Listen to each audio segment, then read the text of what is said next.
if you trying to get chose and you want to meet a baller who was part of a sports team, you know, hey, maybe this works for you.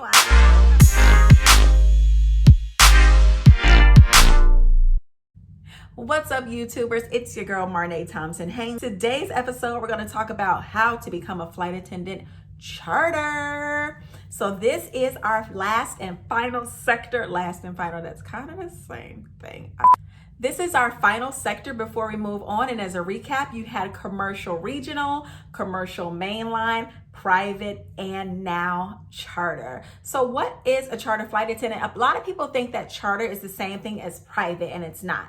So like they kind of like cross and like kind of intermingle, but they're not exactly the same thing. Working for a private sector is kind of, you know, those smaller planes like a G6.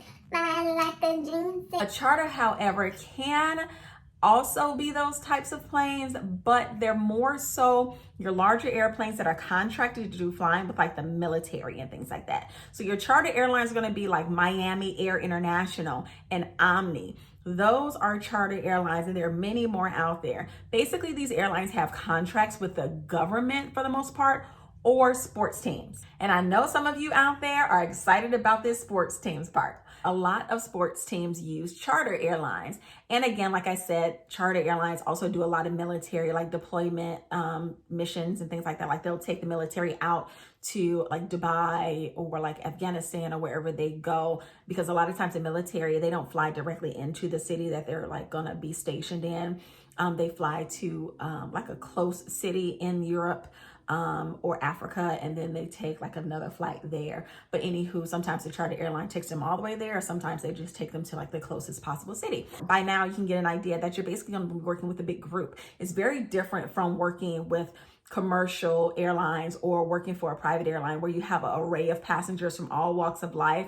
And while these passengers in the charter world are from all walks of life, they're unified because they're part of a team. So that's basically, you know, you'll have your entire plane will be all military, or your entire plane will be all, you know, NFL or all NBA. And so that's, you know, what your passengers will be like. And then you'll have your flight attendants, of course, your crew. Because, I mean, if that airline is US based, the FAA mandates, you know, still apply. So you'll have your crew and your pilots and your things like that. Difference with the charter airline is when you fly out, let's say you're taking the military to Dubai, you might have to stay with that plane. When you work for a commercial airline or a private airline, you go and you may lay over in a city, or you like just touch that city, drop those passengers off and come right back, or you're out on a 3 or 4 day trip and kind of maximum. When you're with a charter airline, you might be with the airplane for 3 months. Bye, family. See y'all next Christmas. You have to be pretty flexible and unattached to everything that you thought. You thought you were going to have some separation anxiety just being a flight attendant in general. Honey, try working for a charter. You might be with that plane for a week in Dubai. You might be with that plane for 3 months in Dubai. Because whatever that contract stipulates, like when the military hired that charter company, if they said we need this aircraft and this crew to stay in this city until we're ready to come home, that's where you're staying. Charter is really cool if you want to honor the military, or if you trying to get chose and you want to meet a baller who was part of a sports team, you know, maybe this works for you. I ain't judging. Pay is more comparable to the regional sector. They aren't the highest paid flight attendants, but again, that airline may have a base in your city, so it makes it convenient for you. Or, you know, charter, you just fell in love with it. Your heart is just calling you to charter. So, you know, again, like I say in every video, not everybody's chasing the pay, but they typically make, you know, within the $30,000-ish, $40,000 range. I'm sure there are some charters that may pay a little bit more, but I haven't come across any in my research just yet. However, that if you do have to be away for quite some time with an airplane, that's really a cool opportunity to explore. You know, when you work for a regional carrier or a mainline carrier or even private, you know, we only get to explore a certain city for like a maximum of 2 days. I've never been on a layover. I take that back. I've been on a layover where we were there for like 3 days, but that's so rare. But typically a layover is like 12 hours to maximum, and this is the good layovers, like 40 hours. That's a bomb layover. So, you know, you get to experience those cities, but when you think about the nap you need to take when you get there, you got to get dressed, you got to get transportation, you got to go and enjoy what you're going to do, you got to get back and take a nap. That doesn't leave you with a whole lot of time. So that exploration piece is really small. So if you work for a charter carrier and you're in a city or town for 3 months, you can basically say you used to live in that city once you're done with that tour, because you really spent some time on the ground and you have now learned the ins and outs of that city, where to go, how to be, what to do. You probably learned a little bit of the language, you know, like heck, take an immersion course for a month. You might fully know the language by the time you come back. So something to think about. It is a reserve-based system. You will have a little bit of a schedule, but again, that all comes with seniority and the time.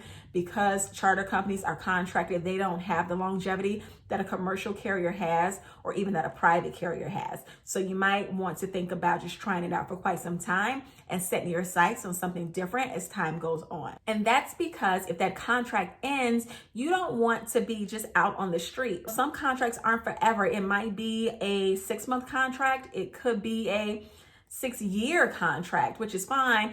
You don't have the contract with the company, but the company has the contract with whoever has contracted them, such as the military or the sports team. But what if that company doesn't renew the contract with your airline, and that is your airline's sole contract, like that's their breadwinner? And if a company doesn't renew, then that means that furloughs and layoffs are going to happen. So that's why most people don't go the charter sector. If they do, it's very temporary, just because they wanted to experience it. So something to think about. It might not be where you want to be long term, but it may be where you want to go to accomplish a certain goal. And of course, with any airline, you will go through training. Training is typically like 4 to 6 weeks. And, you know, some pay, some don't. Most charters don't pay. Most airlines in general don't pay for you to go to training. Or there's just like a per diem that is paid. But again, that is airline specific. There's no mandate or rules or regulations around paying for training. So that is pretty much all I have for you guys as it pertains to the charter world. This is the end of our sector portion. And next we will talk about reserve, line holder, pay compensation, training, and all that good stuff. So stay tuned, stay with us, follow along with us. I'm going to try to upload a video every single week, hopefully more, because there's a lot of information to cover. Don't forget to head over to Airplanes and Afros, click on About or About Creator, and then click on a website for your list of airlines if you're interested. Over at the website, you can find a list of airlines, whether it be commercial, regional, commercial, mainline, private, or charter, where you can click into them. All links are clickable, and you can see if they are hiring, what they pay, and learn more about each and every airline that you may be interested in, okay? So don't forget to like, subscribe, and share. We are on every social media platform. I'm lying, I take that back. I'm just on Instagram and Facebook. I can't do the other stuff because I just ain't got that kind of time, okay? I will see you on the next episode. Besos as always, and I'll see you guys soon. Bye.